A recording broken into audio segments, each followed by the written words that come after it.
Bonjour tout le monde, bienvenue à notre dernière présentation pour compléter la matière de l'examen 1 de notre cours de semi-conducteur. Nous allons parler aujourd'hui de l'amplificateur différentiel.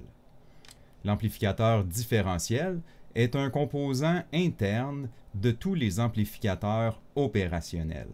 Nous allons donc voir le fonctionnement de ce montage caractéristique afin de mieux comprendre les amplificateurs opérationnels dans la deuxième partie de notre cours. Nous voyons ici un montage caractéristique de l'amplificateur différentiel. C'est un montage très simple qui utilise le minimum de composants nécessaires afin d'exprimer le fonctionnement de façon efficace. Tout d'abord, notre amplificateur différentiel est bel et bien un des composants internes des amplificateurs opérationnels. C'est en fin de compte, on pourrait dire, le premier étage ou un des étages de nos amplificateurs opérationnels. Nous voyons que ce type de montage possède deux entrées à la base des deux transistors Q1 et Q2. L'entrée 1 à la base de Q1 ainsi que l'entrée 2 à la base de Q2. Il possède aussi deux sorties. La sortie 1 qui est au collecteur du Q1, alors que la sortie 2 est au collecteur de Q2, juste ici.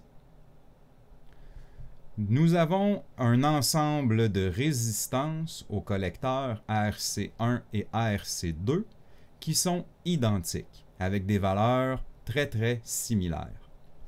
De même pour mes deux transistors Q1 et Q2, ce sont des transistors aux caractéristiques identiques. Pour notre montage, nous avons besoin d'une alimentation positive, VCC, au collecteur des deux transistors, et une tension négative, que nous appelons VEE, donc à l'émetteur des deux transistors.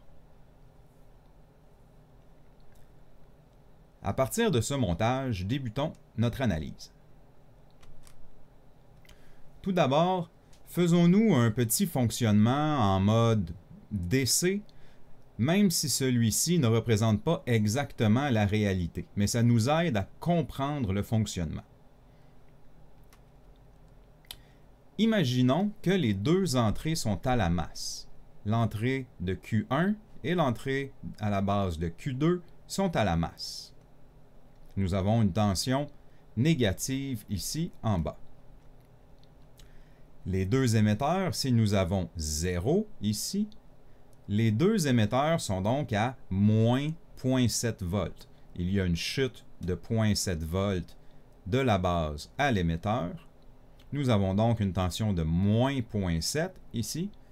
Et de l'autre côté, une tension négative qui pourrait être de moins 10, moins 15 volts, quelque chose comme ça. Donc nous avons bien moins 0,7 volts aux deux émetteurs. Les deux émetteurs sont donc fixes à la même tension, ce qui rend les deux transistors passants de la même proportion, on pourrait dire, et les deux courants qui peuvent circuler du collecteur à l'émetteur de nos deux transistors sont donc identiques. Les deux transistors sont exactement polarisés de la même façon et le courant IC, que nous allons définir par IC1 pour le courant passant dans Q1 et IC2 pour le courant circulant dans Q2. Les deux courants sont donc identiques en ce moment. Les courants se rejoignent ici. Ils vont se rejoindre à notre résistance RE. Donc, la jonction des deux courants ici traversera la résistance RE. Si nous regardons nos sorties, nous allons voir que la sortie numéro 1 et la sortie numéro 2 sont identiques. Ça n'a pas le choix parce qu'on a la même tension VCC en haut et le même courant qui circule dans les mêmes résistances. Donc, IC1 dans ARC1 fait exactement la même chute de tension que IC2 dans ARC2. Et nous avons donc la même tension à la sortie 1 et à la sortie 2. Nous avons un montage, on pourrait dire, équilibré en ce moment. Allons maintenant avec un autre scénario. Nous allons mettre l'entrée numéro 2 à la masse, comme précédemment, mais nous allons maintenant appliquer une tension positive. On va prendre par exemple 2 volts. C'est juste un exemple parce que vous allez voir que ce n'est pas très représentatif de la réalité, mais disons qu'il y a 2 volts à l'entrée 1 ici. Eh bien, je chute de 0,7 volts et j'ai donc une certaine tension ici à l'émetteur de 1,3 volts, 2 volts moins le 0,7. Je viens donc de fixer, de forcer la tension à l'émetteur à 1,3 volts. Mais cette tension à l'émetteur de Q1 est bien évidemment la même à l'émetteur de Q2. Comment Q2 va-t-il réagir? Eh bien, Q1 est donc passant, car il y a une tension à sa base, mais Q2 est donc de moins en moins passant, voire même bloqué, étant donné que nous avons 0 ici et 1,3 volts de plus ici. Le transistor n'est donc pas passant, ou du moins de moins en moins passant, plus la tension augmente à mon entrée 1. Plus la tension augmente à mon entrée 1, plus le courant Q1, le courant IC qui traverse Q1, va augmenter. Mais comme la tension à l'émetteur augmente, eh bien le courant IC2, lui, va diminuer. Qu'est-ce que ça a comme effet sur nos sorties? Eh bien, un plus grand courant va amener une plus grande chute de tension dans RC1. La tension à la sortie 1 va donc diminuer. Si la tension augmente à l'entrée 1, elle diminuera à la sortie 1. Alors que de l'autre côté, le transistor est de moins en moins passant, ce qui fait de moins en moins de courant circulant à travers la résistance RC2, et donc de moins en moins de chute de tension. Moins de chute de tension, il reste plus de tension à la sortie 2. V sortie 2 va donc augmenter. On pourrait dire que c'est la plus simple compréhension qu'on doit avoir en utilisant le fonctionnement CC. Sauf que ce n'est pas avec des tensions CC que cet amplificateur sera utilisé. C'est bien entendu avec des signaux AC. Si on fait le raisonnement inverse, ce sera la même chose. Si la tension augmente à l'entrée 2, la sortie 2 va diminuer, alors que la sortie 1 va augmenter. Appliquons le même raisonnement maintenant en AC. Si on applique 0 V DC à nos deux entrées, sauf qu'il y a un signal AC à mon entrée 1. Eh bien, si mon signal à l'entrée 1 augmente, la tension ici augmente, vous voyez la forme d'onde à l'entrée 1, la tension augmente, eh bien mon courant va augmenter du côté de Q1. Alors que cette même tension qui se retrouve à l'émetteur va bloquer de plus en plus Q2 et le courant va donc diminuer du côté de Q2. On a donc compris que si le courant augmente dans Q1, parce que la tension augmente à la base de Q1, il y aura un plus grand courant, une plus grande chute de tension, et la sortie 1 va diminuer. On pourrait donc dire que la sortie 1 est inversée de l'entrée 1. Alors que, comme l'entrée 1 augmente, la tension augmente à l'émetteur, Q2 est de moins en moins passant, le courant IC2 diminue et, comme il y a moins de chute de tension dans ARC2, la tension qui reste à la sortie 2 augmentera, elle aussi, en phase avec la tension à l'entrée 1. On peut donc dire que la sortie 2 est en phase avec l'entrée 1. Elle n'est pas inversée de l'entrée 1. Est-ce que ça vous rappelle quelque chose qu'on connaît déjà très bien? Si on a un montage émetteur commun, comme si on voit juste la première moitié du circuit ici, prenant juste Q1, on a l'entrée à la base et la sortie au collecteur, exactement comme un montage émetteur commun. Eh bien, on se rappelle qu'un montage émetteur commun va inverser la phase à sa sortie. Au collecteur, on aura l'inverse de ce qu'on retrouve à la base. Et c'est ce qu'on voit encore comme phénomène ici. Alors que si on prend l'autre côté, on a la base à la masse et l'entrée du signal arriverait, on pourrait dire, à l'émetteur. On aurait l'équivalent d'un montage base commune. Et si on se souvient, un montage base commune, entrée à l'émetteur, sortie au collecteur, n'est pas inversé, n'a pas d'inversion de phase. C'est bien ce qu'on voit.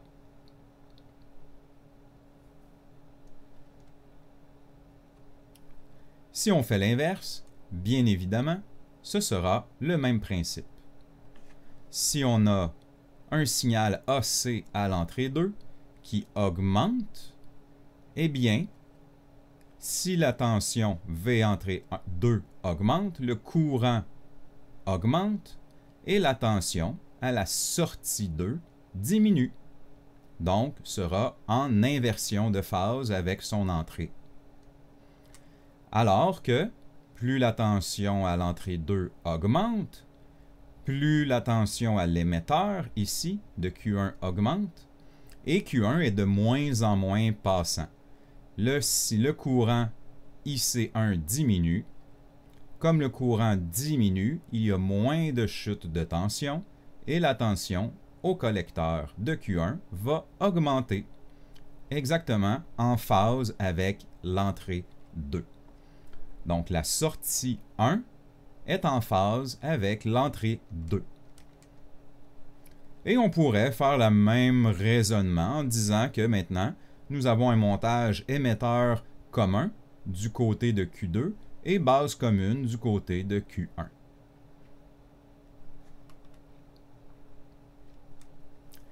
Maintenant qu'on a vu le fonctionnement interne, on va reculer, on pourrait dire, d'un pas, et on va maintenant utiliser le symbole de l'amplificateur différentiel. Nous n'allons plus rentrer dans les transistors internes, on comprend bien maintenant qu'est-ce qui se cache à l'intérieur ici. On va juste utiliser ce symbole d'amplificateur différentiel, qui est caractérisé par un triangle avec deux entrées, l'entrée 1 et l'entrée 2, ainsi que deux sorties, sortie 1 et sortie 2. Si on reprend ce qu'on connaît maintenant, je vais appliquer une tension AC à chacune de mes entrées. Par contre, elle sera déphasée d'une entrée par rapport à l'autre. Je vais inverser le signal à l'entrée 1 de l'entrée 2. Qu'est-ce qui va se passer à mes sorties? Eh bien, commençons une entrée à la fois. Commençons par V entrée 1. Si ma tension augmente à V entrée 1, elle diminuera à sa sortie 1. Alors que si elle augmente à l'entrée 1, elle va être en phase et donc augmenter aussi à la sortie 2. l'entrée 1 est en phase avec la sortie 2, mais l'entrée 1 est inversée de la sortie 1. V sortie 1 est donc inversé et V sortie 2 sera en phase. Ils seront bien entendu probablement amplifiés, mais pour l'instant, ce n'est même pas l'amplification qui nous importe. Ajoutons à cela maintenant la V entrée 2. V entrée 2, si la tension diminue à V entrée 2, elle va diminuer à V sortie 1, car elle est en phase. Par contre, elle sera inversée. Si la tension diminue à l'entrée 2, elle augmentera à la sortie 2. Elle est inversée entre l'entrée 2 et la sortie 2. Nous avons donc analysé juste une entrée, puis juste la deuxième entrée. Qu'est-ce qui arrive maintenant si on additionne ces formes d'ondes-là en appliquant, en fin de compte, les deux signaux simultanément? Eh bien, voyez ici, les formes d'ondes sont identiques. Elles vont donc s'additionner. Je vais avoir le double ici de la tension d'une seule entrée, étant donné que les deux tensions s'additionnent l'une avec l'autre. J'ai donc la somme des sorties qui correspond à la différence de mes deux entrées. Si je n'appliquais qu'une seule entrée, juste V entrée 1 ou juste V entrée 2, j'aurais seulement la moitié de cette forme d'onde ici. Mais comme j'applique une forme d'onde et son inverse à l'autre entrée, je vais avoir une sortie ici qui est doublée, qui correspond à la différence entre mes deux entrées. D'où le terme ampli différentiel.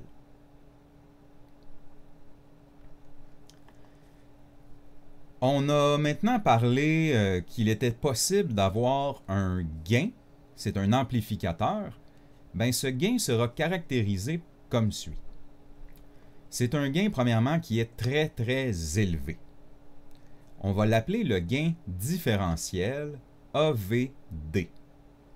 Le gain différentiel est le rapport entre l'entrée différentielle et une des deux sorties.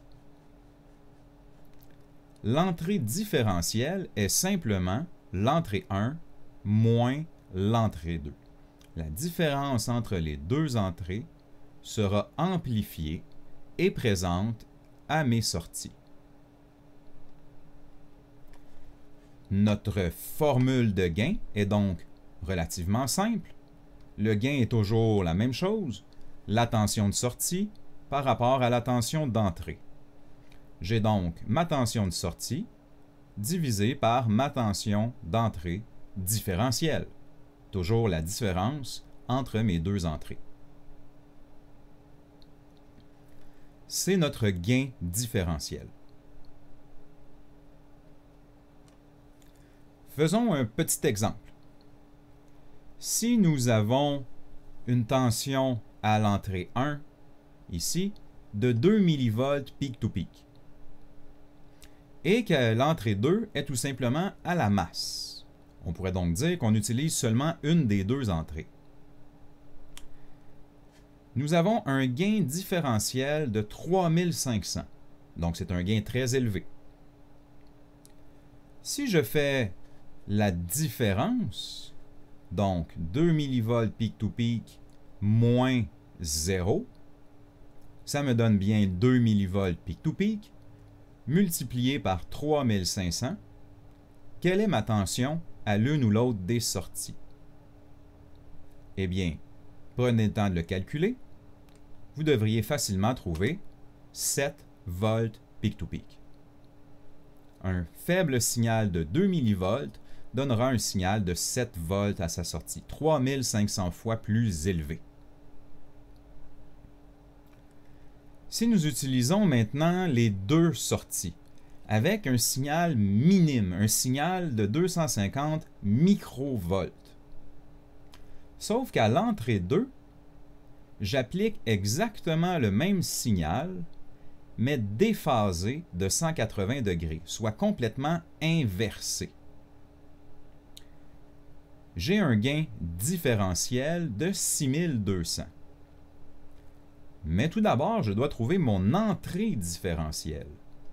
À un moment précis, si j'ai 250 microvolts à l'entrée 1, c'est que j'aurai moins 250 microvolts à l'entrée 2. Je vais avoir l'inverse à l'entrée 2. J'ai déphasé mon signal, j'ai envoyé l'inverse à l'entrée 2 par rapport à l'entrée 1. On pourrait donc dire que quelle est ma tension d'entrée différentielle? C'est bel et bien 500 microvolts. 250 moins 250, donc l'addition des deux qui me donne 500 microvolts peak-to-peak. C'est ce 500 microvolts peak-to-peak, le V entrée différentiel, que je dois multiplier par mon gain, donc par 6200, pour trouver ma tension de sortie. Et si vous multipliez 500 micros par 6200, vous trouverez 3,1 volts peak-to-peak. Voici pour nos premiers exemples de gain différentiel. Soyez sûr de faire l'entrée 1 moins l'entrée 2 avant d'appliquer le gain. Bon, nous entrons maintenant dans un aspect très important de l'ampli différentiel, ce qu'on appelle le mode commun.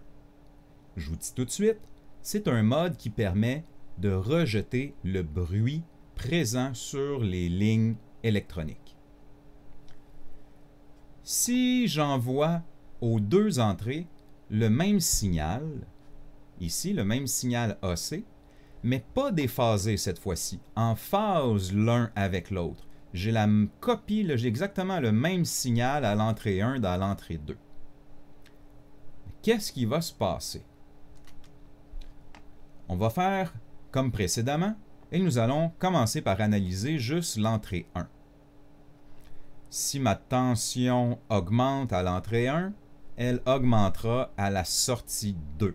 Elle est en phase avec la sortie, on pourrait dire, opposée.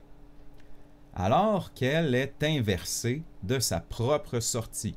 V entrée 1 augmente, V sortie 1 diminue. Nous allons donc avoir la forme ici présente à mes deux sorties. Si nous analysons maintenant uniquement V entrée 2, quand V entrée 2 augmente, V sortie 1 est en phase et V sortie 1 augmente. Quand V entrée 2 diminue, V sortie 1 diminue. Par contre, à sa sortie 2, elle sera inversée de l'entrée 2. Qu'est-ce qui arrive maintenant si on combine ces deux formes d'ondes ensemble? Eh bien, remarquez qu'elles semblent être l'opposé l'une de l'autre. Donc, qu'est-ce qui va se passer? Je vais faire la somme des deux sorties et regardez, les deux sorties vont s'annuler l'une l'autre. La différence entre mes deux entrées est nulle. Si je fais V entrée 1 moins V entrée 2, V entrée 1 moins V entrée 2, eh bien la différence est nulle. Je vais donc avoir une sortie qui sera nulle. Les deux signaux vont s'éliminer l'un l'autre. L'objectif, c'est d'éliminer le bruit. Le bruit électrique ou électronique sera présent, même si on ne peut pas l'éliminer, sera présent à mes deux entrées. S'il y a du bruit dans mon circuit, il sera obligatoirement présent à mes deux entrées. Et il ne sera pas déphasé, ce sera le même signal à mes deux entrées. Eh bien, on voit bien que le même signal présent à mes deux entrées sera annulé. C'est l'objectif de notre mode commun, éliminer le bruit, qui est présent aux deux entrées identiques. C'est ce qu'on appelle le rejet en mode commun. Parlons un peu plus de ce rejet en mode commun. C'est une caractéristique importante. Nous allons donc le définir comme le taux de rejet en mode commun. Nous savons que les signaux que nous désirons amplifier seront appliqués soit à une seule entrée, ou soit aux deux entrées, mais déphasés, inversés l'un par rapport à l'autre. La différence des deux entrées sera amplifiée et tous les signaux que je désire seront donc présents à une des sorties amplifiées. Alors que le bruit, les signaux qui sont non désirés, vont être identiques aux deux entrées et vont s'annuler grâce au mode commun. Ils seront donc fortement atténués. Peut-être pas entièrement annulés, mais très fortement atténués. Mon taux d'atténuation sera donc un gain plus petit que 1, ou en dB, un gain négatif. Donc, on l'appelle toujours un gain en mode commun, mais on le sait que c'est un taux d'atténuation. C'est un gain qui sera plus petit que 1. C'est le gain en mode commun. Le mode commun, rappelez-vous, éliminer le bruit. Alors que, si on va un peu plus loin, notre gain en mode commun AMC, nous allons caractériser ce qu'on appelle le taux de rejet en mode commun, ou le Common Mode Reject Ratio, le CMRR. C'est ce que vous allez trouver dans les fiches techniques. Vous allez trouver le CMRR. Le CMRR, c'est tout simplement le rapport entre mon gain différentiel, donc le gain des signaux que je désire amplifier, par rapport à mon gain en mode commun, ce qui veut dire le taux d'atténuation du bruit. C'est le rapport entre ces deux gains, on pourrait dire entre le gain des signaux désirés et l'atténuation des signaux non désirés, qui forme mon CMRR. Et la formule est tout simplement le gain différentiel sur le gain en mode commun. C'est cette caractéristique, ce taux de rejet en mode commun que vous allez trouver dans les fiches techniques, le CMRR. Il peut très bien être exprimé en dB. Comme ce sont des gains en tension, nous allons faire 20 log du CMRR pour avoir le CMRR en dB. Mais comme nous sommes maintenant à l'aise avec les dB, on s'en serait douté.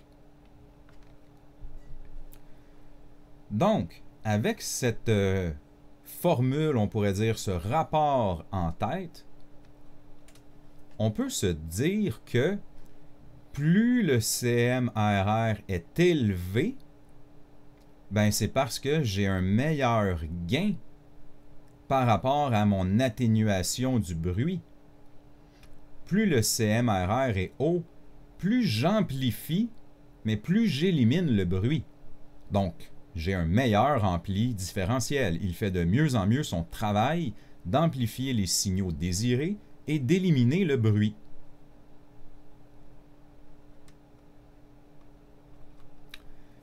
Faisons des petits exemples mathématiques maintenant qu'on a compris ces concepts.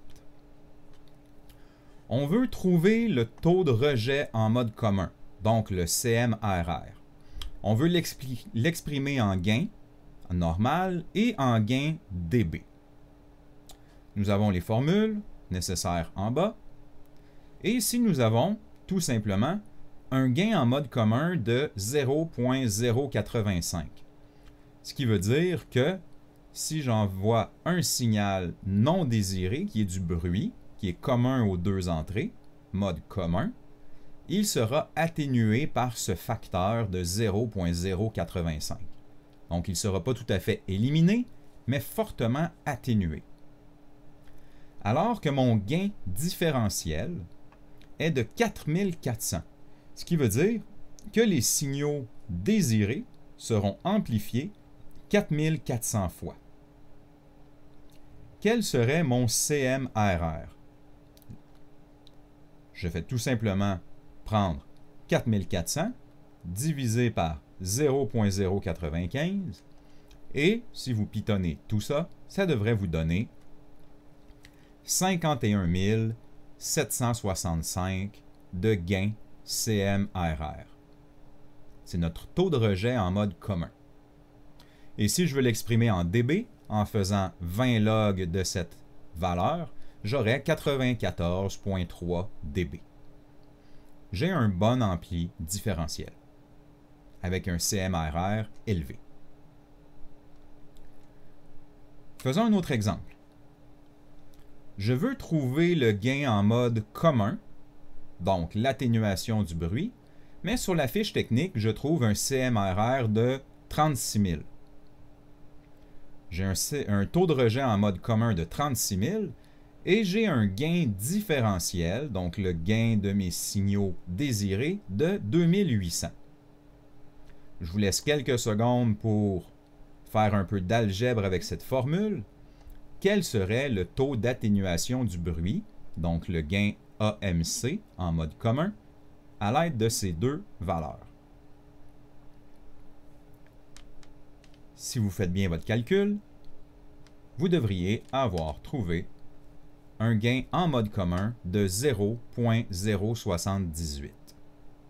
Ce sera l'atténuation de mon bruit. Si on applique ça maintenant dans une situation de la vie réelle, quelle serait la tension à la sortie si j'ai un signal indésirable de 2 volts peak-to-peak? Donc j'ai beaucoup de bruit dans mon circuit. J'ai une grosse source électromagnétique qui vient donner jusqu'à 2 volts peak-to-peak de bruit. Sauf que ce 2 volts peak-to-peak est présent à mes deux entrées. Donc mon bruit sera éliminé ou au moins atténué. Alors que j'ai un signal désiré à mon entrée V entrée différentielle, donc déjà V entrée 1 moins V entrée 2, qui me donne 1.5 mV peak-to-peak. Un très faible signal de 1.5 mV qui est caché dans un signal de 2 volts rempli de bruit. Qu'est-ce qui va se passer grâce à mon ampli différentiel si vous appliquez ces deux rapports ici présents? Eh bien, mon signal de bruit, mon signal indésirable, 2 volts peak-to-peak, multiplié par 0.078, il ne restera que 156 millivolts de bruit. Alors que mon signal de 1.5 mV, un tout petit signal, sera amplifié 2800 fois et j'aurai donc à la sortie 4.2 volts peak-to-peak, mon signal désiré. Voyez maintenant comme mon bruit est négligeable par rapport à mon signal désiré. J'ai éliminé le bruit grâce à mon mode commun, en plus d'amplifier mon signal. C'est la beauté des amplis différentiels. Terminons maintenant avec l'introduction aux amplis opérationnels. Un ampli opérationnel, au final, est, on pourrait dire, un montage constitué d'un ampli différentiel, mais de d'autres étages, afin de former un amplificateur simple d'utilisation qui permet plusieurs opérations.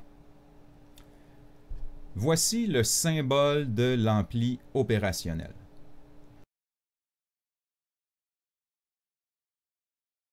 Nous voyons que c'est très semblable au symbole d'ampli différentiel, mais nous avons une seule entrée inverseuse et une entrée non inverseuse pour une seule et unique sortie.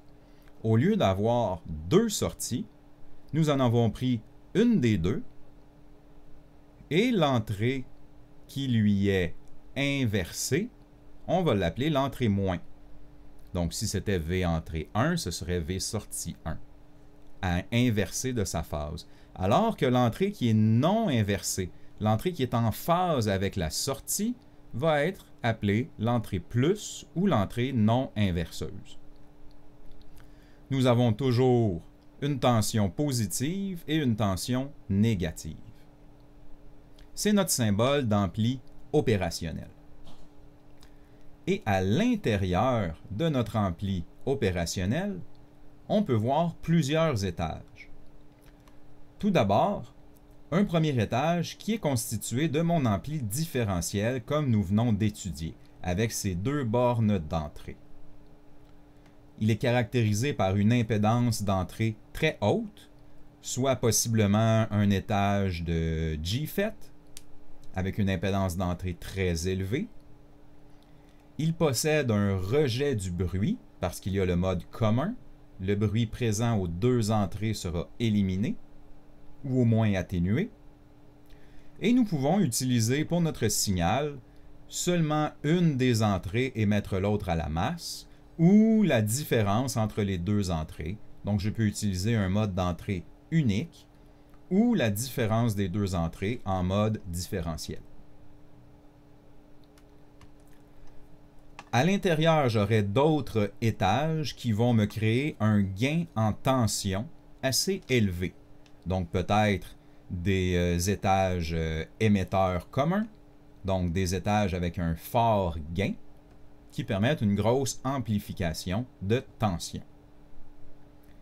Mais tout ça va être terminé par un étage de sortie. Un étage de sortie, on sait qu'on veut une impédance relativement basse, ce qui veut dire un montage peut-être collecteur commun ou un ampli push-pull qui nous permet un bon courant de sortie, quelque chose qui pourrait ressembler à ça. C'est ce que nous allons retrouver à l'intérieur d'un ampli opérationnel. Eh bien, il nous reste uniquement à reviser tout ça pour être fin prêt à l'examen qui s'en vient sous peu. Donc, soyez sûr d'étudier d'avance et non seulement la veille, même si je sais que vous avez confiance en votre pouvoir. Je vous souhaite une très bonne fin de journée.